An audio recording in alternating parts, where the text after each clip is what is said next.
کبھی اس پارٹی کو ووٹ نہ ڈالے جن کے سربراہ کے پیسے اور دولت اور جائیدادیں ملک سے باہر پڑی ہیں۔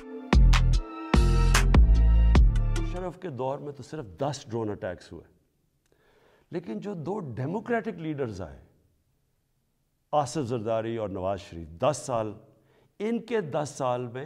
400 ڈرون اٹیکس ہوئے۔ اب میں سوال یہ، اور میں پھر سے واپس آتا ہوں کہ آزاد فورن پالیسی کیا ہوتی ہے؟ آزاد فورن پالیسی تو یہ ہونی چاہیے تھی کہ یہ 2 ڈیموکریٹک لیڈرز کو امریکہ کو کہنا چاہیے تھا کہ ہمارے جب آپ بمباری کر رہے ہیں، ہمارے لوگ مار رہے ہیں، اس میں عورتیں بچے مار رہے ہیں، بے قصور لوگ مار رہے ہیں، تو کیا 2 ڈیموکریٹک لیڈرز کو سٹینڈ نہیں لینا چاہیے تھا اس کے اوپر؟ ایک سٹیٹمنٹ نہیں دی دونوں نے، بلکہ آصف زرداری نے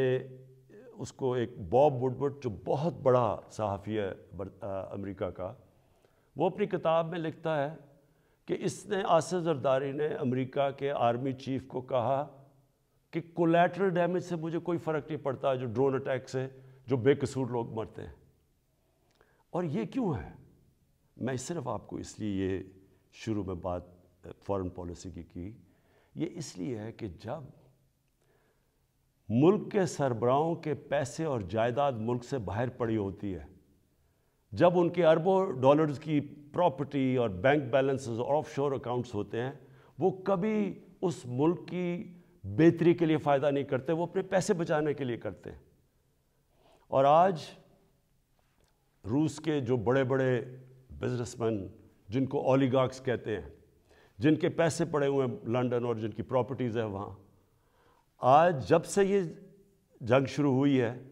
انہوں نے سب فریز کرنے شروع کر دیے، ضبط کرنے شروع کر دیے جو ان کے پیسے پڑے ہوئے ہیں، ان کے بزنس مین کے پیسے پڑے ہوئے ہیں مغربی بینکس میں اور مغربی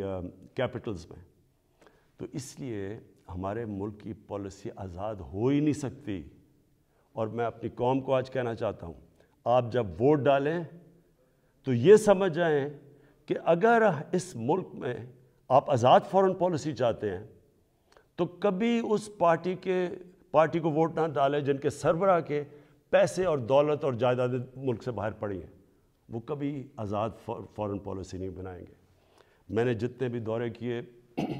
2 چین کے بڑے امپورٹنٹ دورے تھے، اللہ کا کرم ہے کہ ہمارے ملک کو بھی عزت ملی، اور پاکستان کے لیے انشاءاللہ وقت ثابت کرے گا بڑے زبردست۔ ہم نے دونوں جگہ بات چیت کی، خاص طور پہ چین پہ۔ جو روس میں ہم نے جانا تھا، اس لیے ہم نے جانا تھا کہ ہم نے 20 لاکھ ٹن گندم امپورٹ کرنی ہے روس سے۔ اور دوسری چیز، جو روس ایک ایسا ملک ہے جس میں میرے خیال میں دنیا کی 30% گیس ہے، تو آگے جس طرح پاکستان کی گیس کم ہو رہی ہے، ہم نے انشاءاللہ ان سے ہم نے جو معاہدے کیے ہیں کہ ان سے ہم گیس امپورٹ کریں گے۔